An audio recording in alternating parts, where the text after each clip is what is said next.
ধর্ম দিয়ে।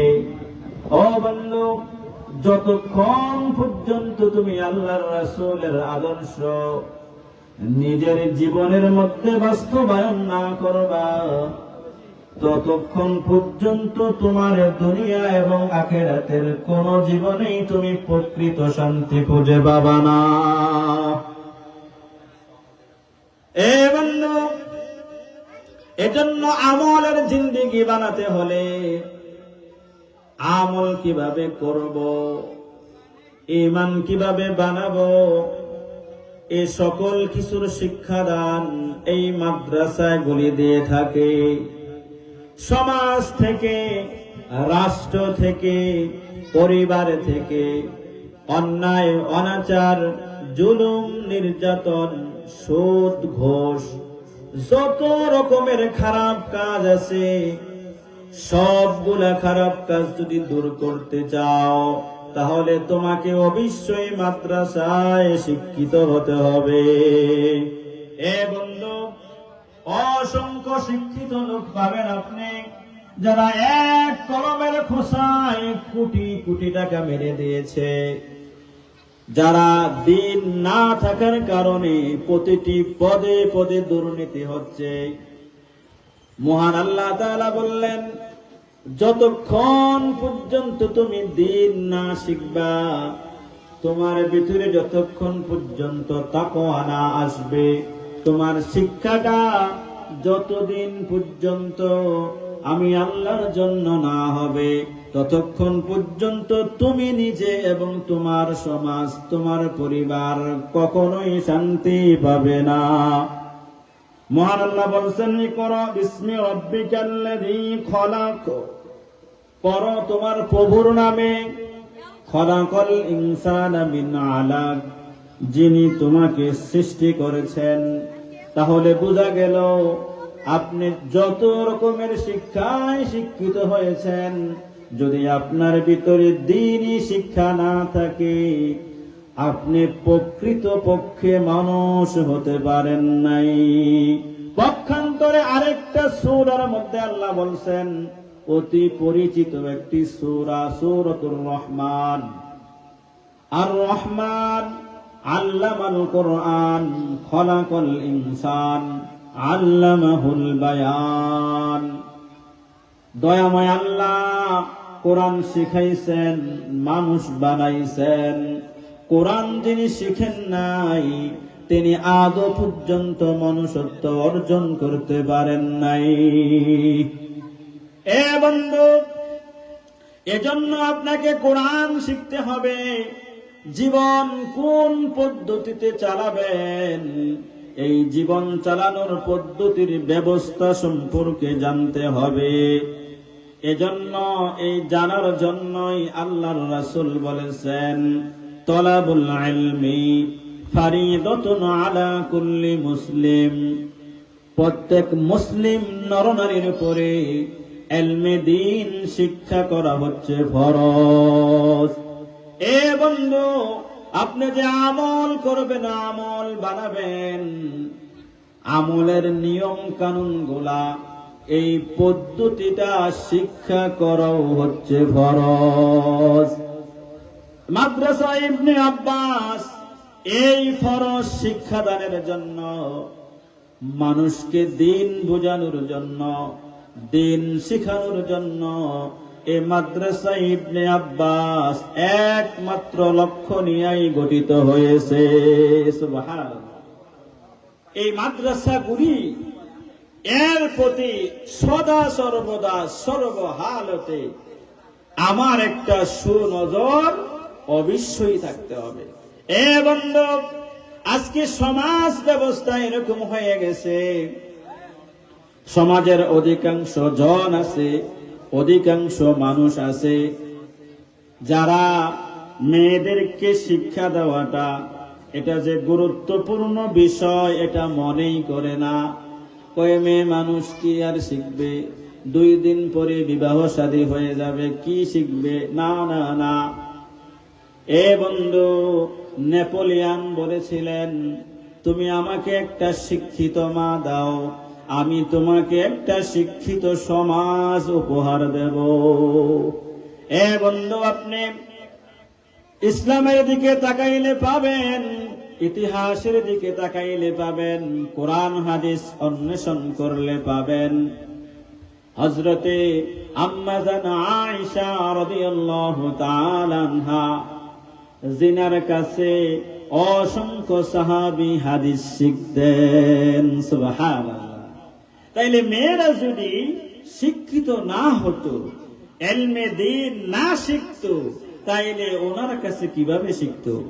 এমনকি আল্লাহর রাসূল সাল্লাল্লাহু আলাইহি ওয়াসাল্লাম হযরতে ফাতেমা রাদিয়াল্লাহু তাআলা আনহা সম্পর্কে বলেছেন, ফাতেমা হচ্ছে সমস্ত জান্নাতি মহিলাদের সরদার। সুবহানাল্লাহ। তাইলে দ্বীন না শিখলে, দ্বীন না জানলে কিভাবে আমল করবে? এ বন্ধু, এজন্য মেয়েদেরকে দ্বীনি শিক্ষায় শিক্ষিত করতে হবে। আল্লাহর রাসূল হাদিসের মধ্যে বলেছেন, কোন মেয়েকে যখন তুমি বিবাহ করো, আর কিছু থাক আর না থাক, তার ভিতরে দ্বীন আছে নি এটাই তুমি লক্ষ্য করবা। প্রধান বিষয় কি? প্রধান উৎস কি? সে দ্বীনদার কিনা। দ্বীনদারিত্ব যদি থাকে, আর কিছু থাক আর না থাক, তারে তুমি বিবাহ করো। সুবহানাল্লাহ। এজন্য আপনার মেয়েকে, আপনার ছেলেকে দ্বীন শিখাইতে হবে। দেখেন বন্ধু, পৃথিবীতে সর্বপ্রথম যতগুলি বিধান আল্লাহ দিয়েছেন, তার মধ্যে প্রথম বিধান হচ্ছে পড়ো। ইকরা বিসমি রাব্বিকাল্লাযী খলাক। আগে পড়ো, আগে জানো, এরপরে আমল। না আগে আমল, আগে আমল না, আগে হচ্ছে জানো, এরপরে মানো। এই জানা নিয়ে, এই জ্ঞানের কারণে, ইলমের কারণে আল্লাহ তাআলা যেই ইলম শিখবে, আল্লাহ তাআলা কাছে ওই ব্যক্তি প্রিয়। সুবহানাল্লাহ। ওই ব্যক্তি হচ্ছে প্রিয়। এজন্য যিনি ইলম শিখেন তাকেই বলা হয় আলেম। আলেমের 11টা গুণ আছে, 11টা সম্মান আছে। এগুলি বলার সময় নাই। আমি শুধু এতটুকুই বলবো যে এই দ্বীনি মারকাজে প্রত্যেকেই লেগে থাকা, আমার জীবনের আমল পরিবর্তন করার জন্য, আমার মেয়েকে অবশ্যই দ্বীন শিখিয়ে দেওয়া, এটা আমার মেয়ের আমার কাছে হক যে আমি তাকে বাবা হয়ে, আমি তার অভিভাবক হয়ে তাকে আমি দ্বীন শিখাইলাম কিনা। এ বন্ধু, যদি আপনি আপনার মেয়েকে দ্বীন শিখাইতে পারেন, তাহলে আপনার মেয়ের জীবনটাও যেমন সুখের হবে, তার সংসারটাও সোনার সংসারে পরিণত হবে। সুবহানাল্লাহ। এ বন্ধু, একজন দিনদার মেয়ের কথা বলেই শেষ করে দেব। একজন দিনদার মেয়ে, এক আল্লাহর ওলি, তিনি তার সকল পরিবারকে ডাক দিয়ে বলেছেন, ও আমার সন্তানেরা, তোমরা যখন তোমাদের সন্তানগুলিকে দুধ পান করাইবা, দুধ পান করানোর আগে, তোমার সন্তানকে দুধ খাওয়ানোর আগে তুমি সুন্দরভাবে ওযু বানায়া নিবা। খাজা মাইনুদ্দিন চিশতি বড় আল্লাহর ওলি ছিলেন। তিনি একদিন মায়ের কাছে বলেছিলেন, মা, এমন জ্ঞান আল্লাহ আমারে দান করেছে মা, যে কোন সেমিনারে যখন বক্তব্য দেই, লাখ লাখ মানুষ একত্রে মুসলমান হয়ে যায়। ওই খাজা মাইনুদ্দিন চিশতির আম্মা বলেছিলেন, বাবা, এটা তোমার ক্রেডিট না, এটা হচ্ছে আমি মায়ের ক্রেডিট। আমি মা যখন তোমাকে দুধ পান করাইতাম, দুধ পান করানোর আগে তোমাকে আমি ওযু বানাইয়া দুধ খাওয়াইতাম। শুধু তাই নয়, বড় পীর খ্যাত আব্দুল কাদের জিলানী রহমতুল্লাহি আলাইহি, তিনার মা তিনাকে গর্ভে রেখে 18 পারা কোরআন পড়েছিলেন। এই 18 পারান কোরআন নিয়া আব্দুল কাদের জিলানী রহমতুল্লাহি আলাইহি দুনিয়ার মধ্যে এসেছিলেন। সুবহানাল্লাহ। তাইলে এবার চিন্তা করেন, মা শিক্ষিত হওয়াটা কত জরুরি, মায়ের ভিতরে দিনদারিত্ব থাকাটা কত প্রয়োজন। এজন্য আল্লাহর রাসূল হাদিসের মধ্যে বলেছেন, তোমরা আলেম হও জাহান্নাম থেকে বাঁচার জন্য। প্রধান যে 4টা কথা আল্লাহর রাসূল বলেছেন, তোমরা প্রথম বলেছেন তোমরা আলেম হও। আলেম হলে পরে তোমার ভিতরে আল্লাহর ভয় থাকবে, দিন শিখলে তোমার মধ্যে আল্লাহর ভয় থাকবে। যিনি দিন শিখেন তিনাকে আর পক্ষান্তরে অন্যকে যিনি দিন শিখেন নাই, তাদের দুজনকে অন্ধের সাথে তুলনা করা হয়েছে। এ বন্ধু, আপনি সবল সুস্থ মানুষ, আপনার কাছে দুনিয়া কতই না সুন্দর, ঠিক না? দুনিয়া কতই না সুন্দর, এ দুনিয়া ছেড়ে যেতে মন চায় না। আপনি অসংখ্য রোগের মধ্যে আছেন, মুমূর্ষ অবস্থায় আছেন, তখনও আপনি নিজে এবং আপনার পরিবার অসংখ্য চেষ্টা চালাইতে থাকে, অসংখ্য সম্পদ খুয়াইতে থাকে। আমার বাবা নে আরো কিছুদিন দুনিয়াতে থাকতে পারে নাকি? কেন? দুনিয়াতে থাকার জন্য। তার মানে দুনিয়া কত সুন্দর। পক্ষান্তরে চিন্তা করেন তো, যিনি চোখে দেখেন না তার অবস্থাটা কি?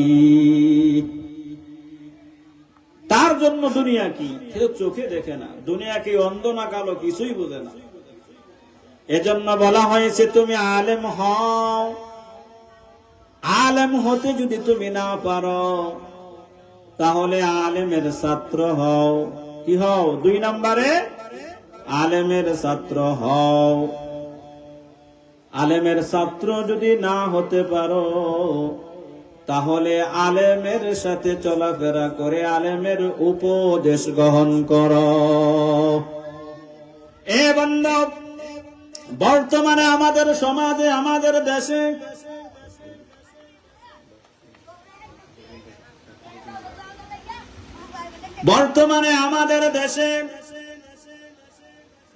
শতকরা 60% মানুষ আপনি পাবেন, 70%, 80% মানুষ আপনি পাবেন যারা মোটামুটি দিন জানে।